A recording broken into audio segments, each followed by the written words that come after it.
স্বাগত ভাষণ দেবেন আমাদের সংগঠনের association of health service doctors West Bengal সম্পাদক ডক্টর উৎপল ব্যানার্জি। প্রফেসর বিপ্লব আচার্য আমাদের অনেকেরই তিনি শিক্ষক। তিনি ছিলেন বলেই আজকে আমরা অনেকে দাঁড়িয়ে আছি, এটা বলতে পারেন। এরকম একটা বাবার মতো তার যে উচ্চতা অনেকের কাছেই। তো আমি যেহেতু নিজে একজন পেশায় অর্থোপেডিক সার্জন, এটুকু বলতে পারি যে এই মুহূর্তে পশ্চিমবাংলার এমন কোনো অর্থোপেডিক সার্জন বোধহয় নেই যিনি কোনো না কোনোভাবে ডক্টর বিপ্লব আচার্যর কাছে ঋণী। আমি এইভাবেই কথাটা বলতে চাই। তো যাই হোক, এরকম একটি মহান চরিত্র, তার সম্বন্ধে স্মৃতিচারণা আপনারা আরেকটু বিস্তারিত পরে শুনবেন। তো শুধু আমি একটুকুই কথা আমরা বলতে চাই, আপনাদের সবাইকে আমি একদম বলতে পারেন যেভাবে স্বাগত জানাতে হয় সম্মাননীয় অতিথিবর্গ এবং আমাদের জয়েন্ট প্ল্যাটফর্ম অফ ডক্টরসের যে নেতৃত্ব এবং তাদের বিভিন্ন রকমের সংগ্রামী সহযোদ্ধারা, অভয়া মঞ্চের যে সহযোদ্ধারা উপস্থিত হয়েছেন এবং যে আমাদের সুনাগরিক শুভবুদ্ধি সম্পন্ন নাগরিক তারা উপস্থিত হয়েছেন, তাদেরকে আমি স্বাগত জানাচ্ছি আজকের এই অনুষ্ঠানে।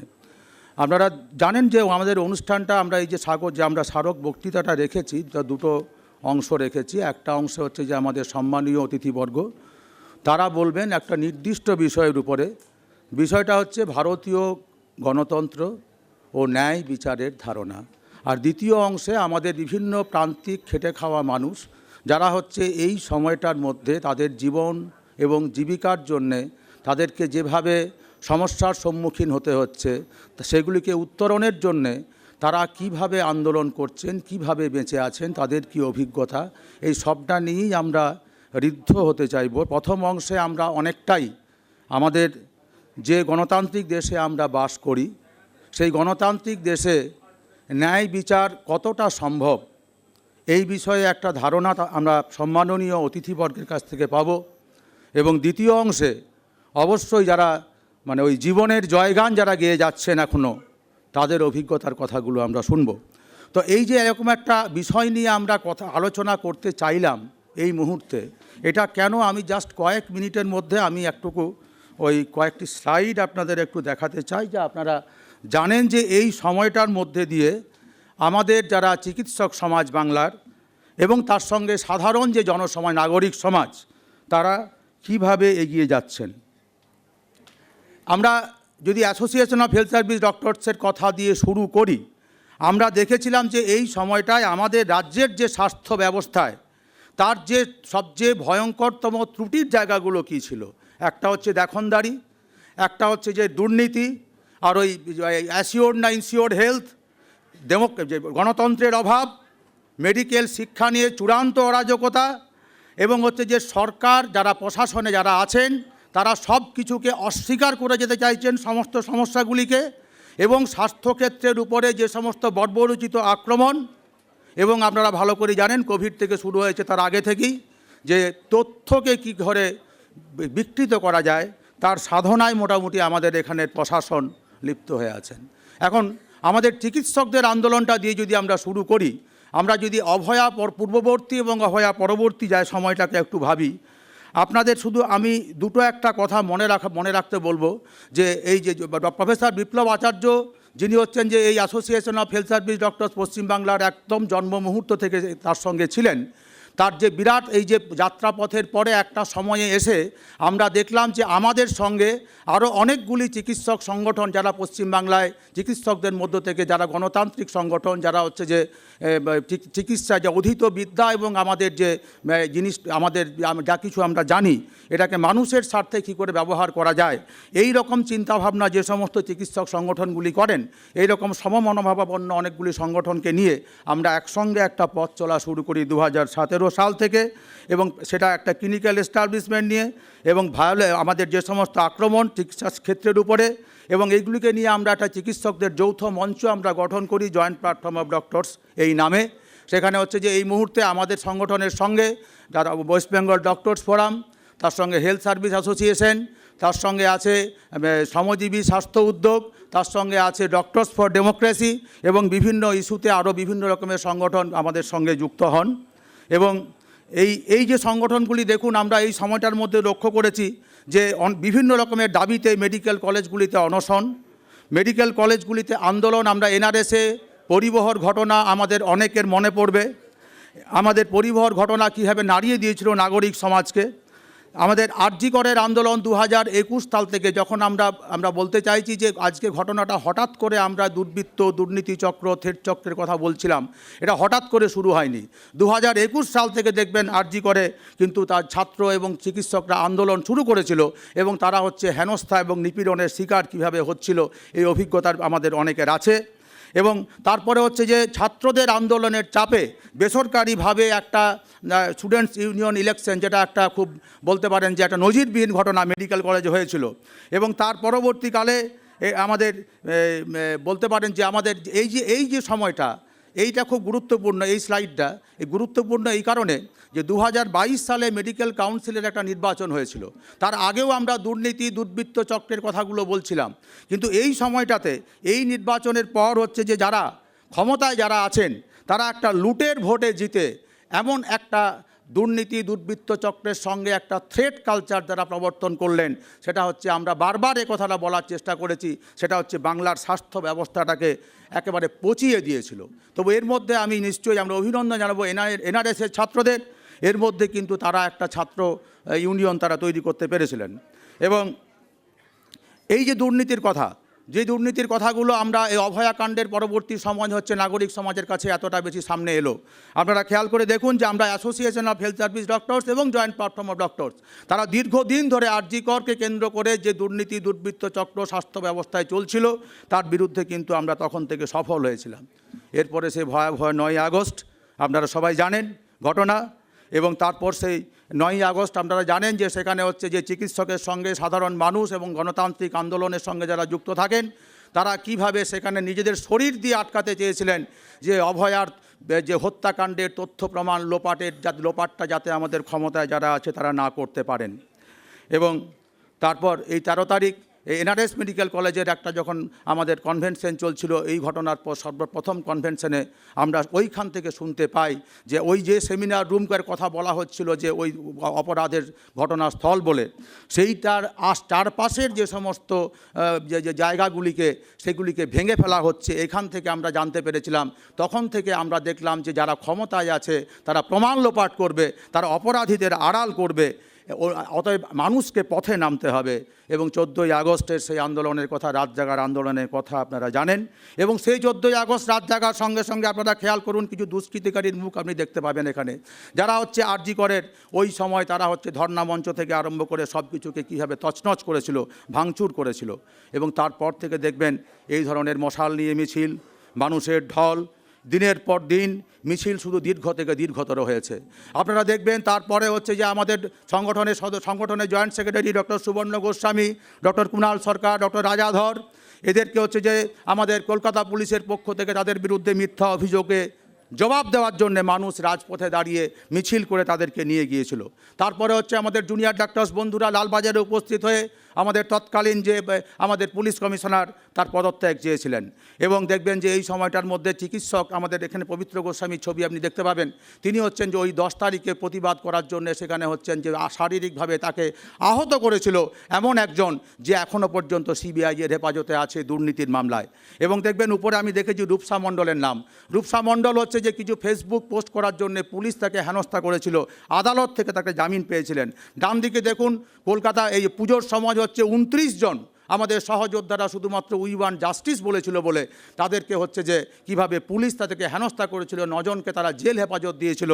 এবং হচ্ছে যে আমাদের নিজের সহযোদ্ধা বন্ধুদের সঙ্গে দেখুন আমাদের সেই সংগ্রামী সহযোদ্ধারা আছেন, তারা হচ্ছে যে তাদেরকে মহামান্য আদালত কিন্তু তাদের বিরুদ্ধে কোনো অপরাধের প্রমাণ কোথাও তারা খুঁজে পাননি।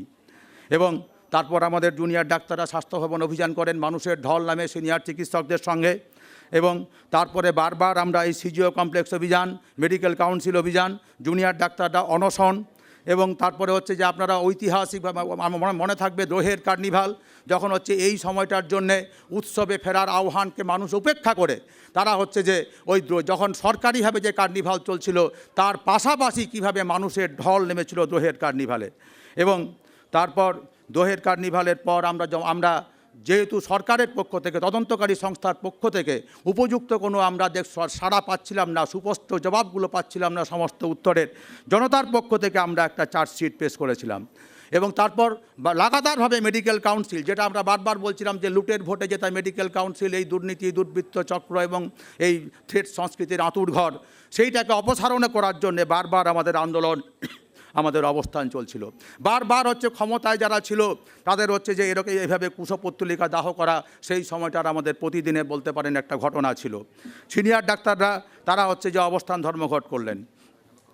এবং তারপরে হচ্ছে দেখবেন আমাদের জানুয়ারি মাসের 17-18 তারিখে আমাদের একজনকে দোষী সাব্যস্ত করা হলো, এবং সেখানে দেখবেন ছত্রে ছত্রে প্রতিটি পাতায় সেখানে কলকাতা পুলিশের তদন্তকে কীভাবে প্রশ্ন তোলা হয়েছে, সিবিআই এর ভূমিকাকে প্রশ্ন তোলা হয়েছে, এবং মিডিয়াও মোটামুটি এটাও স্বীকার করে নিয়েছিল যে কথাগুলো এখানে লেখা আছে।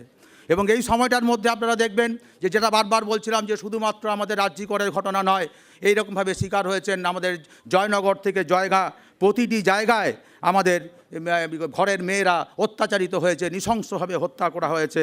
এবং এই আন্দোলনের সঙ্গে থাকতে গিয়ে আমাদের সেই সমস্ত জায়গাগুলিতে যাওয়ার কোথাও একটা অভিজ্ঞতা হয়েছিল, তাদের সঙ্গে এই আন্দোলনগুলিতে তাদের সঙ্গে থাকার আমাদের সুযোগ ঘটেছিল।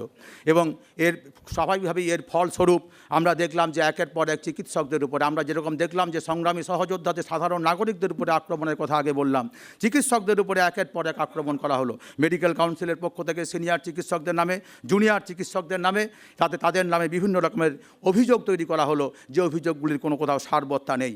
এবং এরপরে আমরা দেখলাম যে শুধুমাত্র আমরা যেটা স্বাস্থ্যক্ষেত্রে দেখছিলাম, এরপরে গণতন্ত্র ফেরানোর দাবিতে যাদবপুরের ছাত্ররা যখন হচ্ছে আন্দোলনরত হলেন, সেখানে এই যে ছাত্রটি তিনি হচ্ছেন উদ্ধত শিক্ষামন্ত্রীর গাড়ির চাকায় তিনি আহত হন, আপনারা দেখতে পাচ্ছেন তার ছবি। এবং তারপরেই আমাদের এই যে 9ই মার্চের আমাদের যে মিছিল, প্রতি মাসে আমরা 9 তারিখে আমরা একটা এই আন্দোলনটাকে একটা মহামিছিল করার চেষ্টা করি। 9ই মার্চ সেদিন হচ্ছে যাদবপুর এবং আরজিকর একসঙ্গে মিলে গিয়েছিল দুর্নীতি, দুর্বৃত্ত চক্র, থ্রেট সংস্কৃতির বিরুদ্ধে ক্যাম্পাসে গণতন্ত্র ফেরানোর দাবিতে মানুষের ঢল রাস্তায় নেমেছিল। এবং তারপর হচ্ছে যেহেতু এই যে আমরা বলছিলাম জয়নগর থেকে জয়গা, এবং তার সঙ্গে একেবারেই সাম্প্রতিক সময়ে নিউ টাউন, এবং হচ্ছে যে চিকিৎসক এবং জুনিয়র ডাক্তারদের উপরে বিধাননগর কমিশনারেটের পক্ষ থেকে বারবার পুলিশি হেনস্থা, সেই জায়গায় জবাব চাওয়ার জন্যে নাগরিক সমাজ হচ্ছে বিধাননগর কমিশনারেটের সামনে তারা হচ্ছে যে ধর্ণা অবস্থান, বিক্ষোভ প্রদর্শন করেন। এবং তারপর হচ্ছে যে যারা আমাদের চিকিৎসকরা, যারা আমরা আন্দোলনের সঙ্গে যুক্ত ছিলাম, আমরা জানি যারা অসংগঠিত, সংগঠিত ক্ষেত্রে, বেসরকারি ক্ষেত্রে যারা কাজ করেন, তাদের জীবন জীবিকার উপরে বারবার আক্রমণ করা হয়েছে এই আন্দোলনে যুক্ত থাকার জন্যে। এবং যার একটা আমরা দেখলাম যে ডক্টর সুবর্ণ গোস্বামীকে, তাকে এই 7 বছরের মধ্যে 5বার একই পদে পশ্চিমবাংলার বিভিন্ন জায়গায় বদলি করা হলো। কিন্তু আশার কথা বলতে পারেন, যেখান থেকে তাকে বদলি করা হলো সেখানের মানুষ নাগরিক সংবর্ধনা তাকে দিয়েছিল, সেটা তো স্বাভাবিকভাবেই অনেকের জীবনে আমাদের ঘটে। কিন্তু যেখানে তিনি জয়েন করতে যাচ্ছেন সেইখানে দেখুন একেবারে 2টো জেলায়, দার্জিলিং এবং জলপাইগুড়ি, 2টো জেলায় হচ্ছে যে ডক্টর সুবর্ণ গোস্বামীর সঙ্গে সংগ্রামী সহযোদ্ধাদের সেখানে সংবর্ধনা জানানো হয়েছিল, মানুষ সংবর্ধনা জানিয়েছে। তার মানে মানুষ মনে করে যে আন্দোলনকারীরা ঠিক পথে আছে, এবং যারা সরকারের পক্ষ থেকে যে ভাষ্যগুলি হচ্ছে প্রতি মুহূর্তে মানুষ এগুলিকে অস্বীকার করে। এবং এখনও পর্যন্ত আমরা খুব দুঃখের সঙ্গে জানাতে চাই, এই আন্দোলনের সঙ্গে যুক্ত আমাদের একজন খুবই অনুজ সহযোদ্ধা চয়ন, তাকে কয়েকদিন আগেই হচ্ছে যে আমাদের যাদবপুর থানা তাকে ধরে রেখেছে, এখনও পর্যন্ত তার পুলিশ হেফাজত থেকে তার মুক্তি ঘটেনি। তো এই অবস্থার ভিতর দিয়ে আমরা এগোচ্ছি, কিন্তু প্রতিদিন আমাদের যে গণ আন্দোলনের গতি কোথাও স্লথ হয়নি, প্রতিটা মুহূর্তে এই গতিটা আরও বেড়ে যাচ্ছে। আমাদের আশার কথা বলতে পারেন, উদ্দীপনার কথা বলতে পারেন, যে আমাদের এই আন্দোলনগুলিতে আমি যে 2টি ছবি এখানে দেখাচ্ছি, আমরা একটুকু আড়াল করেই ছবিগুলো তুলেছি। এই 2টি ছবি হচ্ছে আমাদের এই অভয়ার বাবা এবং মায়ের ছবি। আমাদের যে আন্দোলন এবং সংগ্রাম, মিছিল এবং মিটিংগুলি প্রতিদিন বলতে পারেন এই মুহূর্তে ঘটছে, আমরা অত্যন্ত বলতে পারেন আমাদের কাছে একটা আশার কথা, তারা কিন্তু এখানে এসে তাদের এই মানসিক অবস্থাতেও তারা কিন্তু এই আন্দোলন যাতে ঋদ্ধ হয়, পুষ্ট হয়, সেটা যাতে দীর্ঘস্থায়ী হয়, যেটা হচ্ছে যে শুধুমাত্র তার মেয়ের শুধু বিচারের জন্য নয়, বাংলার অভয়ারা যারা এই মুহূর্তে প্রাণ হারিয়েছেন, যারা হচ্ছে যে সমস্ত প্রান্তিক লিঙ্গের মানুষ, বাংলার মহিলাদের সুরক্ষা, তাদের অধিকার নিয়ে যে সমস্ত প্রশ্ন তোলা হয়েছিল, প্রতিটি মানুষ যারা দুর্নীতি, দুর্বৃত্ত চক্রের শিকার হচ্ছেন, থ্রেট কালচারের শিকার হয়ে জীবন জীবিকা তাদের দুর্বিষহ হয়ে উঠছে, এই যে আন্দোলন, সেই আন্দোলনে এই 2জন সংগ্রামী সহযোদ্ধাকে আমরা পেয়ে আমরা তাদেরকে কুর্নিশ জানাই। এবং এই সময়টায় আপনারা দেখেছেন যে স্বাস্থ্যক্ষেত্রে যেরকম আমাদের ওই কথাগুলো বলছিলাম, ঠিক সমান সময় থেকে শিক্ষাক্ষেত্রে কিন্তু একই ধরনের দুর্নীতির কথাগুলোকে আমাদের সামনে এসেছিল, যার একটা সর্বশেষ আমরা এই গত পরশুদিন মহামান্য সুপ্রিম কোর্টের রায়ের পরে আমরা একটা দেখতে পেলাম যে পরিস্থিতিটা কীরকম। আমি বিস্তারিত যাচ্ছি না, আমি শুধু এটুকুই বলতে চাইছি যে এই একটা সময়, এই গতকাল হচ্ছে যে আমাদের এই মিটিংটা ধর্মতলায় ছিল, এবং সেখানে হচ্ছে যে যেখানে হচ্ছে যে আমাদের ঘরের ছেলেমেয়েরা যারা হচ্ছে যে অনেকেই যোগ্য ছিলেন, কিন্তু তারা আমাদের এই সরকার তারা হচ্ছে যে দুর্নীতি করলেন, এবং দুর্নীতিটাকে দেখবেন মহামান্য সুপ্রিম কোর্ট বলেছেন যে তারা হচ্ছে যে প্রমাণ লোপাট করেছেন, যাতে হচ্ছে কোনোভাবেই যোগ্য অযোগ্যকে চিহ্নিত করা না যায়, এবং হচ্ছে যে কোথাও হচ্ছে যে যোগ্যদেরকে চিহ্নিত করার দায়িত্বটাকে অস্বীকার করে। যেরকম আরজিকর কাণ্ড থেকে আরম্ভ করে বাংলার প্রতিটি অভয়ার মৃত্যুর ঘটনায় প্রকৃত দোষী এবং বৃহত্তর ষড়যন্ত্রের সঙ্গে যুক্ত যারা, তাদেরকে ধরতে তাদের যেরকম অনীহা, সেই একই অনীহা আমরা এখানে দেখেছি। এবং এই মুহূর্তে আজকে আমাদের বাংলার শিক্ষাক্ষেত্রের দুর্নীতিটাকে সরানোর জন্যে যে আন্দোলন, এবং চিকিৎসা ক্ষেত্রে স্বাস্থ্যক্ষেত্রের যে দুর্নীতি সরানোর যে আন্দোলন, গতকাল সেটা ধর্মতলায় এক হয়ে গেছে। এবং আমরা এটা মনে করি যে এই মুহূর্তে বাংলার যে অবস্থায় দাঁড়িয়ে আছি আমরা, যে যদি দুর্নীতি, দুর্বৃত্তচক্র, থ্রেট কালচার মুক্ত গণতান্ত্রিক পরিবেশ আমাদেরকে একটা পেতে হয়, তাহলে বাংলার মানুষকে সদা জাগ্রত থেকে এই আন্দোলন মিছিল ছাড়া আমাদের সামনে অন্য কোনো পথ নেই। এই জায়গায় বারবার কোথাও আমাদের একটা সংশয় হয়, যে গণতন্ত্রে আমরা বাস করি, সেই গণতন্ত্র সত্যিই কি ন্যায় বিচার বলতে আমরা যা বুঝি, সেই ন্যায় বিচার কি আমরা দিতে পারে? আশা করি পারে। আমরা সেই বিচারের অপেক্ষায় আছি। আমাদের সম্মাননীয় অতিথিবর্গ এই জায়গাটায় আলোকপাত করবেন।